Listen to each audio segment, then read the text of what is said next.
I try to develop the senses of my students a bit. We do a lot of attacks from like the peripheral sides, so you'll learn to kind of detect movement from the flanks more, so be more reactive. Well, let's talk about hearing, right? If you listen closely, you can hear when people are approaching too close behind you. So I'm almost like a paranoid. I hear people walking behind, I always glance, and I always check myself into a path where I can keep in my sight, because I do not like people sneaking up on me, right? That's because after so many years, I know what will happen if they get too close. I'm just gonna react. At one time, a friend of mine, I was just kind of messing around. I was walking in the mall, and they kind of snuck up on me, and they just kind of put me in a headlock, right?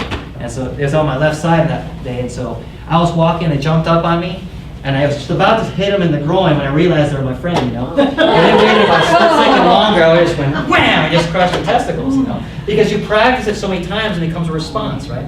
So how many belts are there? What different kinds of belts is it that you get? What's the first one and then?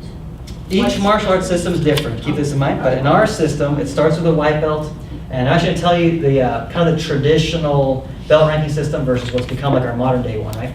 Traditionally, the white belt was always the beginner, right? And it symbolized like a white seed planted in the earth. Okay, and when you planted it and you started to water it and develop it, it became a plant, and so it became green, and so green was the second rank. And then as it became large and got more of a barky attribute, it was brown. And so brown was the next rank. And then as it aged, it got kind of black. And so black belt was like the end, right? So I like the joke that the more you practice, though, your belt got dirtier and dirtier and became a black belt. Yeah. But so, basically it was symbolic of like the growth of a tree. So you're developing the arc. You went from being a seedling to being, an old wise tree, right? Okay, now, along the way, as curriculums have changed and stuff, we had to add more ranks along the way. Ours goes from white to yellow, then orange. Those are beginners. And it was purple, blue, and green. Those are intermediates. And we have 3 levels of brown. Those are semi-expert. And we have 10 degrees of black belt, and those are the experts. And so 10 degrees grandmaster in most systems and styles, right? 10 degrees of black belt. So is he a 4? He's a 4th, and I'm a 7th. And so in our system, we use the bar to signify 5, and there's the extra 2 there, right? See, at a distance, like if somebody has 10 stripes in their belt, you can't count them that fast. Okay, but at distance, you can see the bar. It's almost like using Roman numerals. It's easier to identify, right? So the bar is 5, and so in this case it would be 7. A 10th degree would have 2 bars. Looks like 2 bricks. And do you wear that everywhere you go so people know you're No, that would be bad environmental awareness, right? A lot of people in martial arts sometimes experience things like shoulder dislocations, right? The bottom line is if you ever dislocate a shoulder, you want to find a way to kind of steady it, right? And so we learn methods like that. We talk about how you can take your arm from the back there, and you can put it into your waistband or your belt. And that'll just hold it steady, especially if you broke a collarbone or something, like if you fell off a cliff or something in the wild. That will hold it open and that'll stabilize it so you still maneuver and pull yourself to safety or fight. And so we talk about what kinds of things could you do if you were injured, right? That's based on that knowledge, right? So there's a lot of interesting topics to go over. So just say he grabs my shoulder, so he's grabbed me there, right? Now in this case, I'm going to put this shield up here, so if he tries to hit me, I'm ready to intercept that. Meanwhile, I'm trying to lock him over here, right? But I got to stay focused and I got to have a check there, so I'm ready to intercept, right? If I got to get tunnel vision over here, I might get struck, right? Okay, so checking is also a way of blocking, right? I can also use pinning, so if he grabbed my shoulder and I decide I don't want him to move that hand, I might just trap it against my shoulder while I strike him, right? And at that point, I've essentially blocked it. I've put a stop to it before he can try anything else. If he punches to the right, I'm right where I need to be, right? Okay. I have a question. I saw you do this thing with your hand. What is that? This is actually, let's talk about this almost like the Swiss Army knife, okay?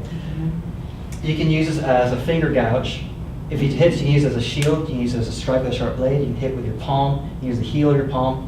And so we kind of see me kind of do this just habitual because so many of the weapons in defense we use, the weapons are just kind of tight.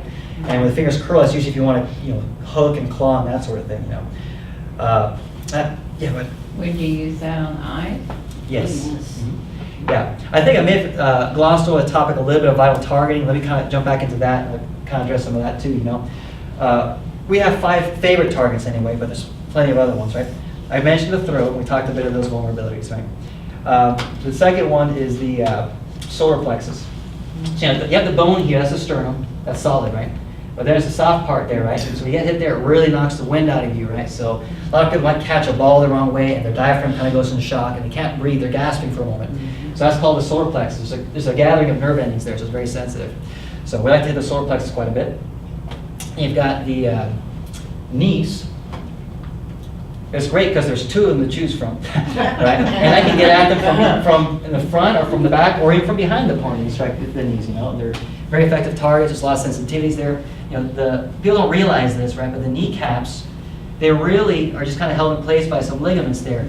And so when you strike it very aggressively, it tends to rip one side and slips out. It's a very severe injury, very painful. And so when we kick the knees and stuff, we'll hit with a sharp blade like that, or we'll kick through it, and so that can put a formidable opponent down. On the sides, you got more nerves. We call the external popliteal nerve. If you kick somebody really hard in the back, or even strike it with the blade of your hand, it's extremely painful. That pain darts up and your leg goes in shock, right? The back of the joint, of course, tends to buckle. I love techniques where you can put them on the ground, so I might hit them and put them right down his knee so I can fight them more easily up here, you know? And now notice I'm kind of behind him, right? So the knees are a very great target. When I think about realistic fighting, you know, people thought, well, if you had a weapon, war hit somebody, I'd attack the knees because it's so difficult to block down there. And when you do, you're putting your face in danger. If you kick me and try to block this way, I just be eating that punch, you know? So protecting the legs is something that's especially kind of challenging in martial arts. You learn to bend your knees to absorb shock, you learn to maneuver to get out of the way, but the knees are very sensitive targets to be reached. Then we've got the groin. Okay, that's pretty obvious, right? And plus, you can achieve, you know, strikes to the groin from various angles. You can be beside them and hook around. It can be behind them and hit from beneath. And so the target, generally speaking, is very highly sensitive and very accessible, so it's a great target. That being said, let's talk very briefly about pain, right? That's what I was saying. When you experience pain, there's different ways you can experience it, right? And that kind of goes back to adrenaline. Okay, if I kicked them as hard as I humanly could in the groin, for actually a few seconds, it might have hit him so hard he might have numbed out, and that adrenaline might have kicked in. And so for a few seconds, you might just go into a rage and not even feel it, right?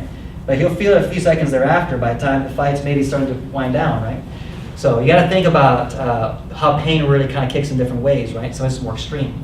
So we say, you know, quite funnily, that there's a proper technique to striking the groin, right? So we have to have the right touch. We try not to actually hit too hard.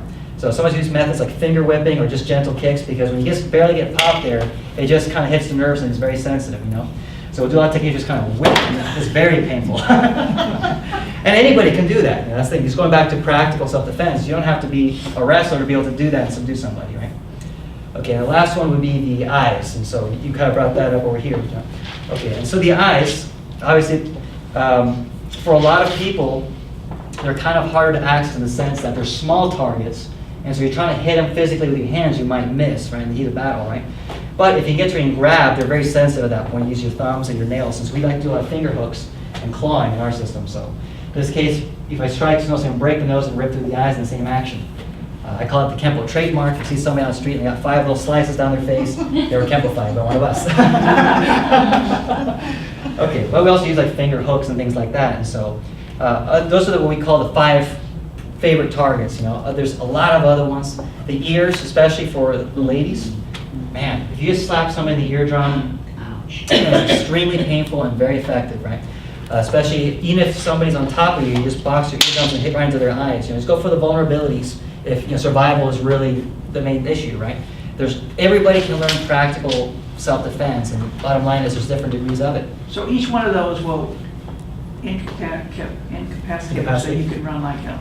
Yes. That's That's the right. object. Like I said, once you object. encounter something context, I always advise, get out of there. Yeah. So if I was Don't gonna wait hit for the somebody cops with and the my buddies. cane, if I was gonna hit somebody with my cane, would you suggest the knees or the groin? Both. And keep hitting. Yeah, because you might hit them in the knee to spread them open and come back up to the groin, you know? Okay, but notice what I did over here. I was checking, right? I'm thinking about his reaction. If I'm not careful and hit him here, he might punch me or headbutt me from his pain reaction. So I always keep a shield up there when I'm striking and thinking about his reaction.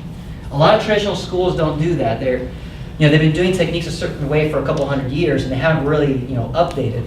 And they kind of have tunnel vision. And the bottom line is, back in those days, they trained much harder, right? They're like, I'm gonna practice punch, I can kill you with one punch. And you know what? Most of them probably could in those days. But anymore, it's a different climate, so people don't train quite as hard, and sometimes hit someone once or twice, and they're more skillful. You have to be ready to go into a more engaged battle, so. What do you guys do for fun? Well, besides this? Yeah. We're regular human beings. Yeah.